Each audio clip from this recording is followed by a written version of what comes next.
विद्यार्थी मित्रांनो नमस्कार. आपल्या ज्ञान मेंटर मिलिंद पाडेवार या यूट्यूब चॅनलमध्ये मी सहाय्यक प्राध्यापक मिलिंद पाडेवार तुम्हा सर्वांचे पुन्हा एकदा स्वागत करतो. मित्रांनो, व्हिडिओ फार महत्त्वाचा घेऊन आलेलो आहे, कारण व्हिडिओ आहे त्या विद्यार्थ्यांसाठी जे विद्यार्थी PhD करू इच्छितात, ज्यांना संशोधन करायचं आहे, ज्यांना समाजातील जे समस्या आहेत, प्रॉब्लेम्स आहेत ते शोधून त्याच्यावर उपाय द्यायचे आहेत किंवा त्या समस्या सोडवायच्या आहेत.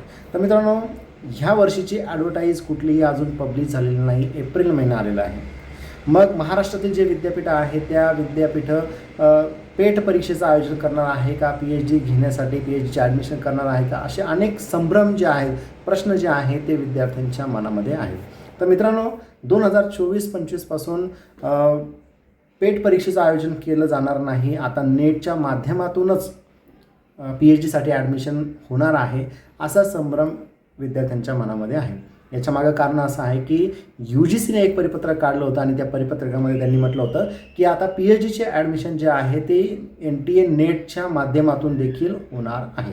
तर मित्रांनो, त्यांनी क्लिअर सांगितलेलं आहे की त्या माध्यमातून ॲडमिशन होणार आहे. याचा अर्थ असा नाही की पेट परीक्षा बंद झालेली आहे. ओके.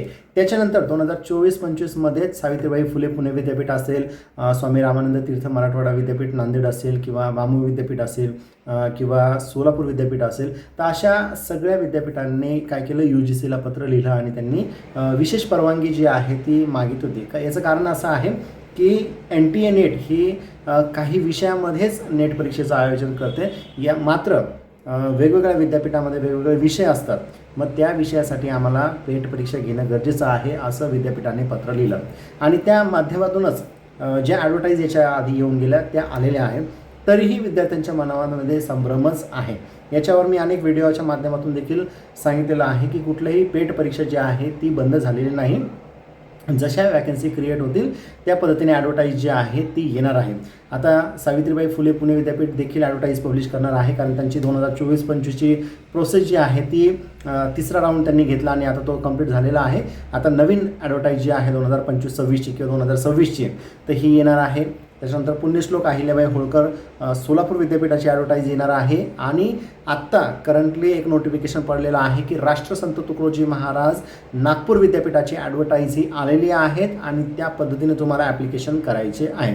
तर मित्रांनो, ही जी ॲडव्हर्टाईज आहे ह्या ॲडव्हर्टाईजमध्ये बेसिक ज्या गोष्टी आहेत त्या काय काय आहेत, रूल्स रेग्युलेशन काय काय असणार आहेत, ह्या पेट परीक्षेसाठी कोण इलिजिबल असणार आहे, कोणाला अर्ज करता येणार आहे, सिलेबस कसा असणार आहे, त्याच्यानंतर पेपर पॅटर्न कसा असणार आहे, फीज किती असणार आहे, एक्झाम फॉर्म किंवा पेट परीक्षेचा फॉर्म कधी सुरू होईल, कधी बंद होईल, काय काय गाईडलाईन्स आहेत, हे सगळ्या गाईडलाईन्स ज्या आहेत त्या आजच्या व्हिडिओच्या माध्यमातून आपण चर्चा करणार आहोत. व्हिडिओ शेवटपर्यंत बघा, जेणेकरून कुठलीही स्टेप जी आहे किंवा कुठलीही इन्फॉर्मेशन मिस होणार नाही.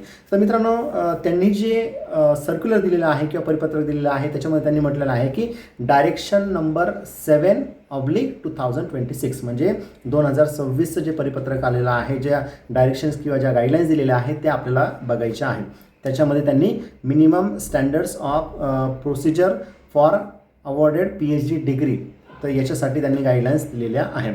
तर आपण थोडक्यात इलिजिबिलिटी म्हणजे पात्रता काय असणार आहे तर याच्यामध्ये पात्रता त्यांनी सांगितलेलं आहे की ज्या विद्यार्थ्यांचं मास्टर डिग्री पूर्ण झालेली आहे असे विद्यार्थी या पेट परीक्षेसाठी इलिजिबल आहे. हा एक क्रायटेरिया. सेकंड त्यांनी सांगितलं आहे की मास्टर डिग्रीमध्ये तुम्हाला 55% मार्क्स असतील तर तुम्ही इलिजिबल असणार आहे फॉर ओपन कॅटेगरी. ओपन कॅटेगरीमधून तुम्ही बिलॉंग करत असाल तर तुम्हाला ही परीक्षा देण्यासाठी, पेट परीक्षा देण्यासाठी 55% मार्क्स असणं आवश्यक असणार आहे.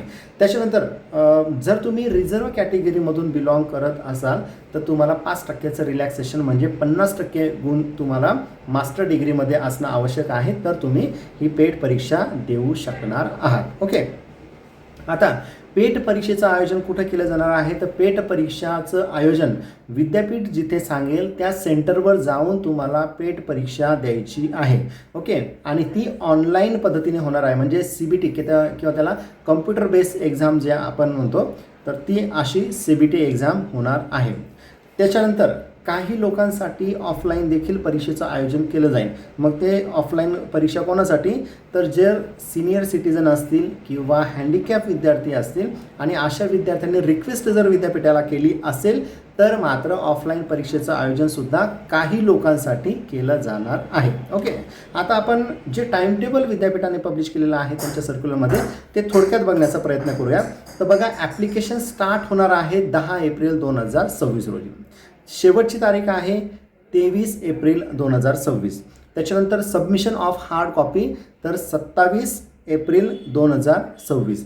त्याच्यानंतर स्क्रुटिनी ऑफ ॲप्लिकेशन, तुम्ही जे ॲप्लिकेशन विद्यापीठाला पाठवलेले आहेत ते सर्व डॉक्युमेंट व्हेरिफिकेशन जे आहे हे 30 एप्रिल 2026पर्यंत केलं जाणार आहे.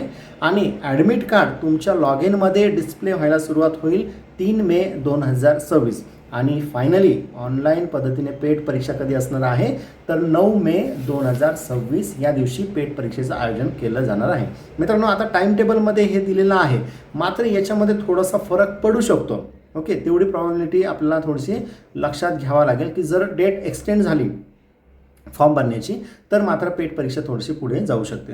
आता ऑनलाईन पद्धतीनेच तुम्हाला हा पेट परीक्षेचा फॉर्म भरायचा आहे आणि त्याची फीज देखील ही ऑनलाईन पद्धतीनेच भरायची आहे. फीज किती आहे याची डिटेल अजून त्यांनी दिलेली नाही आहे. जसे जसे नोटिफिकेशन येतील त्या पद्धतीने तुम्हाला फीसुद्धा कळणार आहे.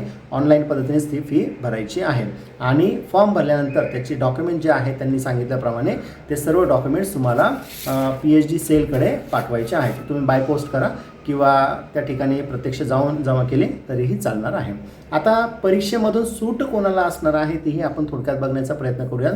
तर बघा, ज्या विद्यार्थ्यांचं नेट किंवा ज्या विद्यार्थ्यांचं सेट झालेलं आहे किंवा CSIR नेट आहे, UGC नेट आहे किंवा सेट झालेला आहे, गेट आहे किंवा GPAT आहे, तर अशा विद्यार्थ्यांना या परीक्षेतून सूट देण्यात आलेली आहे. मात्र त्यांना फॉर्म भरावा लागेल कारण ह्या प्रोसेसमध्ये त्यांना यायचं आहे. त्याच्यानंतर मेरिट लिस्ट जी आहे ती मेरिट लिस्ट लावलेली जाईल आणि त्यांनी त्यांच्या सर्क्युलरमध्ये सांगितलेलं आहे की नेट, सेट, गेट किंवा GPAT असणाऱ्या विद्यार्थ्यांना प्रथम प्राधान्य दिलं जाईल आणि त्याच्यानंतर जे मेरिटनुसार विद्यार्थी असणार आहे त्या मेरिटनुसार विद्यार्थ्यांचं सिलेक्शन हे केलं जाणार आहे. आता आपण थोडक्यात पेपर पॅटर्न बघण्याचा प्रयत्न करूयात. तर बघा, 100 मार्कांची तुमची पेट परीक्षा असणार आहे. क्वेश्चन पेपर ही 2 पार्टमध्ये डिवाईड केली आहे किंवा त्याचे सेक्शन काढलेले आहे. सेक्शन A आहे रिसर्च मेथोडॉलॉजी आणि सेक्शन B जो आहे हा तुमचा सब्जेक्ट स्पेसिफिक असणार आहे. प्रत्येक सेक्शनला त्यांनी 50-50 मार्क दिलेला आहे. म्हणजे section A research methodology 50 mark आणि सेक्शन B सब्जेक्ट स्पेसिफिक त्याला 50 मार्क, असं हे 100 मार्कांचं कॅल्क्युलेशन असणार आहे. MCQ टाईपचे क्वेश्चन तुम्हाला विचारले जातील आणि 1 तासाचा ब्रेक जो आहे त्या दोन्ही सेक्शनमध्ये तुम्हाला दिलेला आहे. तर टायमिंग जो आहे तो प्रत्येक सेक्शनला 90 मिनिटाचा टायमिंग दिलेला आहे. म्हणजे दीड तासाचं हे 2 सेक्शन असणार आहे आणि त्याच्यामध्ये 1 तासाचा ब्रेक तुम्हाला दिलेला आहे.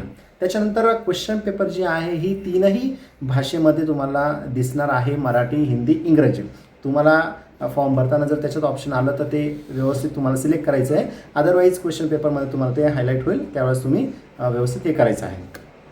आता रिसर्च मेथोडॉलॉजीमध्ये काय काय विचारणार आहे तर रिसर्च मेथोडॉलॉजीमध्ये तुम्हाला टाईप्स ऑफ रिसर्च विचारतील. त्याच्यानंतर डाटा कलेक्शन असेल किंवा रिव्ह्यू ऑफ रिलेटेड लिटरेचर असेल, डाटा डिझाईन आहे, त्याच्यानंतर प्रपोजल आहे, असे बऱ्याच गोष्टी ज्या आहेत ते तुम्हाला या ठिकाणी विचारलं जाणार आहे. त्याच्यानंतर स्टँडर्ड ऑफ पासिंगसुद्धा त्यांनी दिलेले आहे की तुम्हाला क्वालिफाय होण्यासाठी एका सेक्शनमध्ये 40% मार्क्स असणं आवश्यक आहे आणि ॲग्रिगेट जे मार्क्स आहे तर हे 50% मार्क्स असणं आवश्यक आहे. त्याच्यानंतर जर तुम्ही SC ST किंवा बॅकवर्ड क्लासेसमधून बिलॉंग करत असाल तर तुम्हाला 45% मार्कांची आवश्यकता आहे. तर मित्रांनो, ह्या पद्धतीने सगळ्या गाईडलाईन्स ज्या आहेत त्या विद्यापीठाने दिलेल्या आहेत. खूप छान संधी जी आहे ती राष्ट्रसंत तुकडोजी महाराज विद्यापीठाने PhD करणाऱ्या विद्यार्थ्यांसाठी दिलेली आहे. तर ह्या गोल्डन ऑपॉर्च्युनिटीचं किंवा या संधीचं सोनं तुम्ही केलं पाहिजे आणि पटापट फॉर्म भरून जो काही स्टडी आहे तो स्टडी करून या पेट परीक्षेमध्ये क्वालिफाय होऊन PhDला सुरुवात केली पाहिजे. तर मित्रांनो, व्हिडिओ आवडल्यास नक्की लाईक, शेअर आणि चॅनल सबस्क्राईब करायला विसरू नका. धन्यवाद.